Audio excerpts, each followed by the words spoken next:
Hello നമസ്കാരം കൂട്ടുകാരെ, chef Pradesh ആണ്. അപ്പോൾ ട്രോളിംഗ് ഒക്കെ കഴിഞ്ഞ് നമുക്ക് നല്ല നെയ്മീൻ കിട്ടിയിട്ടുണ്ട്. അപ്പം നെയ്മീൻ്റെ ഇന്നൊരു തവ ഫ്രൈ ഞാൻ നിങ്ങളെ ചെയ്ത് കാണിക്കാം. ഒരു മസ്റ്റർ ഐറ്റം തന്നെയാണ്.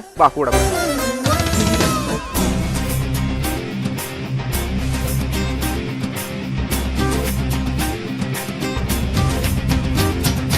ഉന്നവാടക്കായൽ ഈ കുട്ടനാടൻ കായൽ തുള്ളിയോടും മീനെ കരിമീനെ നിന്നെ കണ്ട് പുന്നെല്ലുകൾ കൊയ്തുവാ താമര കണ്ണാളെ പൂമാരനെ കണ്ടുവോ കാവിനരികെ മണിമഞ്ചാടിച്ചോ പുള്ള നാളം കൊണ്ടോ പൊന്നെ പുന്നമടക്കായൽ